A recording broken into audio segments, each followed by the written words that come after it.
You also start to see here in the 1950s these like critiques of American culture, like it's trash. Like look, all American culture is boiled down to is like Coca-Cola advertisements and like Ozzie and Harriet television show. Like it's trash, right? Like it's garbage.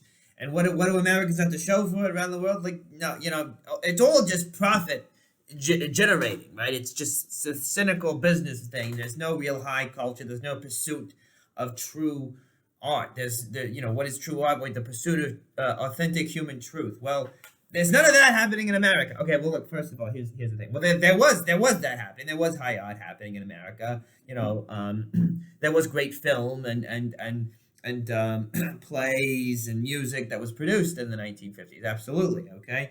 But also at the same time, like whatever the art is, whatever the cultural product is, whether it's a Caravaggio painting or whether it's a Buddy Holly song, whatever it is, it needs an audience and it needs a market and it needs someone to pay for it, right? It needs a patron who's going to give Caravaggio money to paint the art and let him take let his genius go where it needs to, or it needs people to buy the records, whatever it is. But there has to be a market. There has to be somebody that's willing to pay for the art or pay for the artist to pursue his craft, right? Okay, and the thing about American culture in the 1950s is that it's increasingly produced for a mass culture, okay, for a mass audience, okay, and for a mass culture, for a mass audience, okay. And so, if you look at television, for instance, right, the 1950s is famous for TV becoming like a commonplace in American households and a common activity among American families every evening, right? Okay, well, if you look at television in the early times, like in the late 1940s, okay, high cultural critics thought, the future is really in TV, not in film, because film is pandering to the masses, and you have all these westerns and you have all these like silly movies. But really, the future is in TV, right? It's the kind of the way that you hear some people talk about, like the streaming services lately. That the real good shows are coming out on the streaming services, not on the old cable networks. Okay. Well, in the late 1940s, you had a small audience for the TVs, right? Because they were expensive and not a lot of people could afford them. So it was like these upper middle class, hoity-toity people that want to get together at cocktail parties and prove to each other how smart they are, right? That sort of crowd, right? Well, and like all the different kinds of whatever cheese that you could ever imagine, that they all know how it smells. Exactly. Anyway, they all get, they all, these are the people buying TVs, right? It's the bougie people, and they have high taste, and they've been educated, and they want to, and so the TV programs reflected the tastes of the audience, right? You had these like live performances of these plays written by famous playwrights and acted out by renowned actors and actresses, like Grace Kelly or somebody like that, like people of high caliber and high caliber material, serious, complex material. And the news programs were long and complex and difficult to grapple with, and maybe spread out over several series. And so the programming reflected the demands of the audience, okay? But as more and more people are buying TVs, the TV producers are saying, look, we can't have these long news programs. People are going to turn the channel. We got to keep this short and sweet. We got to keep the people entertained, right? And we can't have these long live broadcasts with these like like renowned act. No, we gotta make people laugh. We gotta put more like gags in here and just have these like short little like 20-minute sitcom situational comedies, and that becomes what TV's all about. Okay, and look, it's just the reality of what was gonna sell more, right? And yeah, so there is that capitalistic element to it, but you can never separate the cultural product from the audience that's willing to pay for it, right? To support it. Okay. Now, in terms of like the denigration, like the quality deteriorating. Okay, well, yeah, but look, I mean, who's to say that people shouldn't have what they want, right? Like, look, unless it's immoral, but of course, usually it is immoral, actually, but the point is that who's to say that the market, the cultural production market, the television producers should not respond to their market? I mean, that just kind of makes sense a little bit. There's some logic in that, sure, but and the other thing that 1950s here is famous for is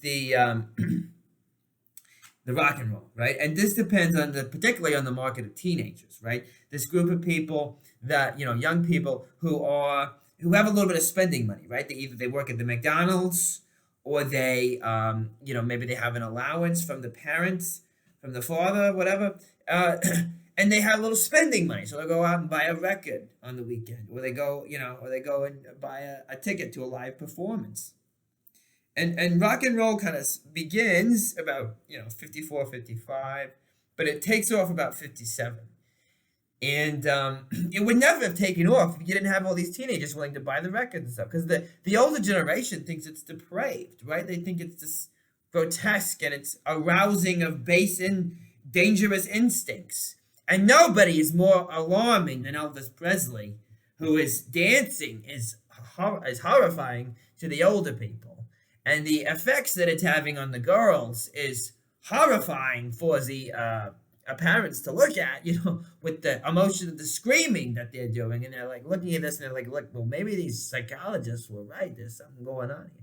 But in any case, you would never have had rock and roll if you didn't have that market of teenagers who was excited to purchase the records and purchase the tickets to the live audiences.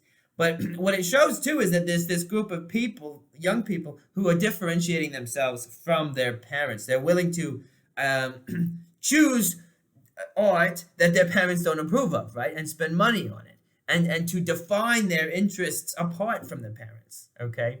Now, the vast majority of these young people are, we would say they're like the mainstream, right? It's like Happy Days with, like the whole that Vision, it's a 1970s TV show about the 1950s, right? But they go to the diner and they go to the movies and they go to McDonald's and they do all the typical like teenager things, and they're partaking in the consumer market as they do it. But there's also like a small group of young people called the Beats, okay? I mentioned them before, but they're very consciously trying to reject the middle class values of the parents. Okay, so they even more dramatically try to differentiate themselves from the parents, and go live in communes in Greenwich Village and pursue art and like beat drums and like write poetry and like whatever. And they whatever. But they, in both cases, whether it's the Beats, which is a small group of people, or whether it's the mainstream teenager, it's young people who are really defining themselves against the older generation. And you see this in the movies too, with like James Dean, his Rebel Without a Cause was a famous film, or Marlon Brando. The persona that these actors have is sort of the discontented youth. The guy that's sort of is like Holden Caulfield, right? He's feeling oppressed by the expectations of the society around him and seeks some sort of liberation from it, so he can sort of live out his true, authentic self better, right? And be free, right? And have real relationships and whatever, real friendships, whatever. And so these guys kind of become idolized, both by the Beats and also by the more mainstream kids, as something they can identify with, something that they can relate to, right? This young person who just feels sort of